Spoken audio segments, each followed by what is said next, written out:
recent report shows that most people spend 20% of their work week in meetings. That means out of 5 days, you're spending 1 full day in meetings. For C-suite leaders, it goes up to 36% of your work week in meetings. So that's a lot of discussions, which means if you are setting up a meeting, it needs to be worth it. If you are leading meetings, it's essential that you make them engaging, you make them efficient and purposeful. So let's talk about how you can make that happen. Stick around for point number 3, as it's important in terms of ensuring inclusion within your team. So let's get into it.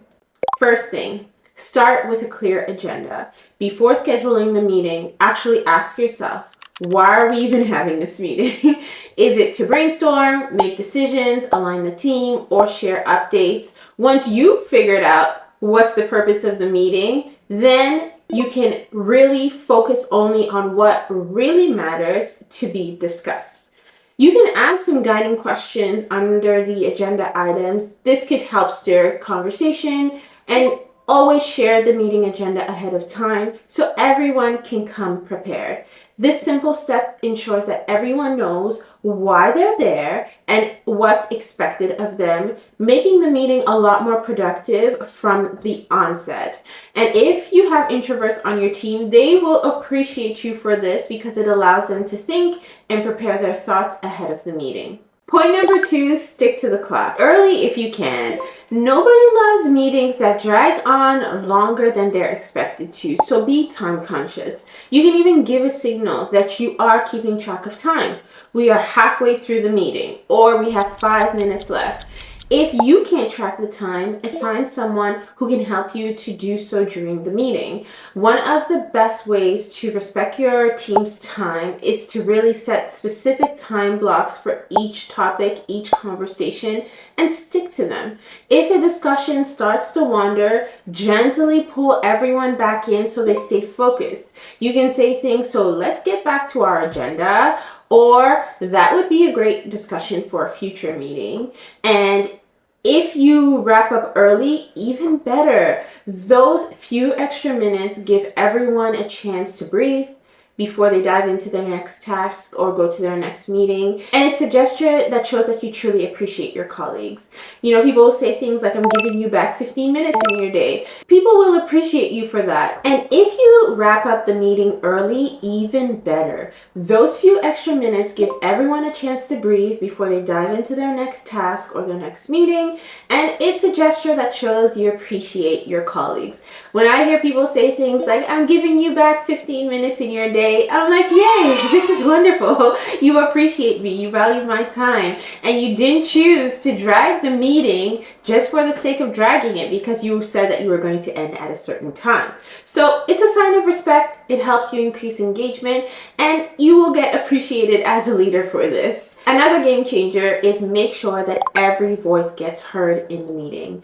It's easy for meetings to get dominated by a few loud voices, but an inclusive leader ensures that everyone has a chance to contribute if they choose to do so. So tools like surveys or pre-meeting polls or sending the agenda ahead of time, as I was saying, or even giving a time of silent reflection at the start of the meeting. These are all things that can help people prepare for the meeting and the discussion, especially if it's going to be a heavy conversation.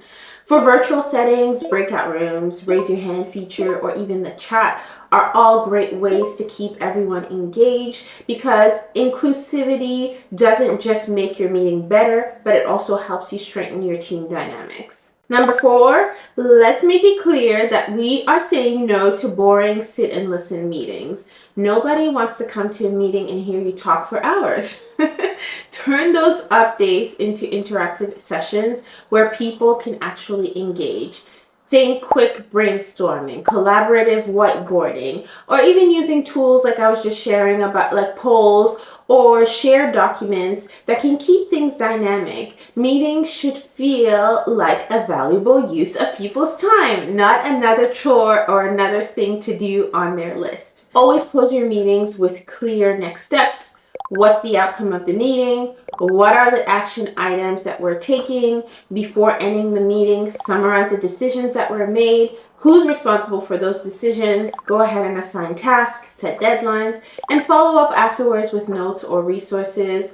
A pro tip that can help you is don't set up back-to-back meetings. This will help you to get a few minutes after the meeting so that you can follow up immediately. If you have an assistant, then that's something that they can support you with by taking meeting minutes and adding the action items. We have AI note takers now that are in all our meetings nowadays. So these aren't always accurate, but at least it gives you a good foundation that you can build on, and it does help you save time. So when you follow through, you build trust and you really set that tone for accountability. Meetings can either be a complete waste of time or they can be a chance to really drive connection, establish learning, share ideas, and be productive. But it's all about how you approach the meeting.